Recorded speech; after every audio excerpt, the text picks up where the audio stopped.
Buenos días, Presidenta. Buenos días a todas y todos. Sósimo Camacho, del Multimedio Luces del Siglo y del programa Luces Mañaneras. Hace un par de semanas, Presidenta, le había planteado esta investigación que arroja que alrededor de 411 políticos y empresarios han concentrado más de 222,000 hectáreas en todo el país, y uno de los casos más indignantes es el sureste mexicano. Hemos seguido con esta investigación y hemos documentado que este despojo no solamente afecta a las comunidades agrarias y ejidos, sino que el fraude se desdobla a muchísimos otros sectores de la población.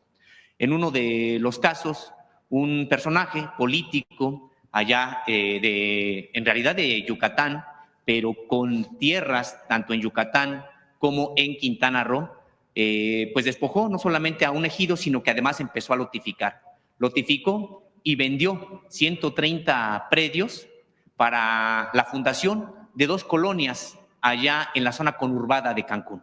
Este personaje, Elvin Daniel Pereira Góngora, después fue descubierto 10 años después de que él vendiera estos lotes, estas tierras, fue descubierto por el SAT con un adeudo de más de 84 millones de pesos.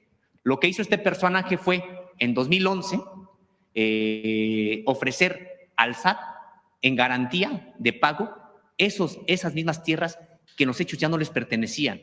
El expediente que tenemos da cuenta precisamente de los pagos que realizaron familias proletarias para formar estas colonias populares, y que además en ese momento, en las postrimerías del sexenio de Felipe Calderón y en los inicios del de Enrique Peña Nieto, aceptó esas tierras, las adjudicó incluso a la nación, esas tierras el propio SAT, y todo esto se hizo de manera subrepticia, sin que los propios habitantes de estas colonias se dieran cuenta, sino hasta 2016, cuando el SAE, el Servicio de Administración y Enajenación de Bienes, entonces empezó a requerir esas viviendas porque ya las estaba adjudicando en venta a otras personas. Hace también ya algunas semanas vino una delegación de estas familias a dejar un escrito aquí a usted sobre este tema, y cuando regresaron, uno de los que vino se encontró con que ya se había efectuado el desalojo de su propia vivienda. Y es un poco irónico el asunto, porque quien está hoy ejecutando este desalojo es el Instituto para Devolver al Pueblo lo Robado, precisamente por este proceso que ya viene de años atrás, y que el SAT, por los trámites realizados anteriormente, reconoce esas tierras como suyas y como el que puede y el que tiene que estar enajenando o entregando esas viviendas a nuevas personas. Este fraude, Presidenta, pues tiene que ver con personajes que primero despojan ejidos, luego lotifican, los venden a personas en necesidad de vivienda y revenden después incluso o entregan en garantía al propio gobierno, al SAT, estas tierras. Presidenta, ¿qué hacer ante casos como este? Bueno, primero este caso que comentas, pues sí hay que revisarlo, ¿no? Y lo otro hay que investigar. Si nos das todos los datos, por supuesto que investigamos. Con todo gusto paso los datos, Presidenta. Sí. Sobre este mismo tema, usted comentaba que era complejo regresar al espíritu de la Constitución de 1917 y reformar entonces el artículo 27 para evitar este tipo de acaparamiento de tierra de estos personajes que prácticamente… No, pero eso es un fraude. Sí. O sea, hay que diferenciar, porque una cosa es la reforma, que no estuvimos de acuerdo en su momento, y otra cosa son fraudes que se hacen sobre ejidos, que sí es verdad. Durante mucho tiempo, particularmente en Quintana Roo, se hizo muchísimo fraude, incluso sobre tierras nacionales que había ahí. Entonces, en particular, cuando hay un fraude contra un ejido, un ejidatario, pues hay que investigar a fondo y regresar la tierra a quien es, y que investigue siempre la Fiscalía y los tribunales, porque no puede haber estos fraudes. Claro. Aquí también el problema, Presidenta, es de que el acaparamiento de tierras se da no solamente por medio del fraude, sino porque la propia ley, ya reformada, permite la disolución de la propiedad social y de los ejidos. Es decir, fraudes como estos pudieron haberse evitado de origen si es que no se logra este dominio pleno por determinados políticos, muchos de ellos exfuncionarios. Este personaje del que hoy le estoy poniendo el ejemplo, pues es un personaje político allá en Yucatán, candidato, mucho tiempo militante del PRI, después de Movimiento Ciudadano, y que hoy pues prácticamente no tiene ningún citatorio, ninguna molestia por parte de la autoridad mientras las otras personas están en esta situación. Sí, lo revisamos. Presidenta, y también en otra información, bueno, pues se dio a conocer, por supuesto, que hubo ya esta reforma para proteger los maíces nativos de este país, una victoria muy importante, reconocida no solamente por organizaciones sociales en México, sino a nivel internacional.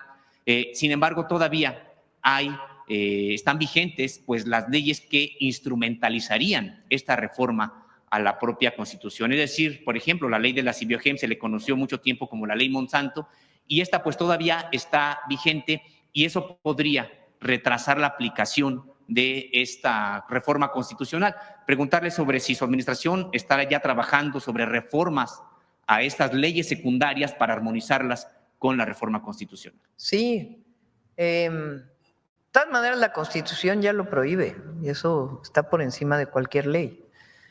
Y además de trabajar en particular sobre el tema de transgénicos, pero estamos por publicar por parte de SADER un decreto en donde se prohíben muchísimos plaguicidas que todavía no están prohibidos en México. Mucho tiempo se habló del glifosato, pero todavía no, el DDT, por ejemplo, imagínate, todavía no está formalmente prohibido, aunque ya prácticamente no se vende. Entonces viene que ya están prohibidos incluso en otros países y que aquí no se ha prohibido su uso, que daña muchísimo a la salud. Viene ya también un decreto en este sentido, ya lo vamos a estar informando. Finalmente, Presidenta, uno de los saldos de esa supuesta guerra contra el narcotráfico, digo supuesta porque en realidad los cárteles del narcotráfico se fortalecieron durante ese periodo de Felipe Calderón, no solamente pues, fue el crecimiento de estos cárteles, sino prácticamente la paramilitarización de todos ellos. Hay que recordar que incluso, bueno, ya esto desde el sexenio de Ernesto Zedillo, pues había un grupo de aeromóvil de Fuerzas Especiales del Ejército, fue cooptado, fue comprado por uno de los grupos de narcotráfico, y ahí empezó una especie de carrera armamentista y que llevó a que incluso integrantes, por ejemplo, desertores del ejército de las fuerzas caiviles en Guatemala, estuvieran siendo también o estuvieran trabajando bajo las órdenes de cárteles de narcotráfico en México. En ese sentido, desde entonces y hasta informes de 2019, 2020, pues se sabía de estos campamentos de formación tipo caibil que estaban organizando integrantes de la delincuencia organizada. Un caso podría ser incluso el de Teuchitlán. Sabemos que lo que ha ocurrido o lo que hasta el momento se ha podido averiguar sobre o confirmar sobre este campamento es de que era un campo de reclutamiento y de entrenamiento. Preguntarle si usted tiene información sobre este tipo de campos con entrenamiento de fuerzas especiales tipo caibil que en su momento se reportó en México, y cuántos habría en el país. Si quieren, ya cuando venga el Gabinete de Seguridad puede hablar de este tema y por supuesto que sigue la investigación por parte de la Fiscalía, en particular del predio de Teuchitlán. Gracias, presidente. Gracias.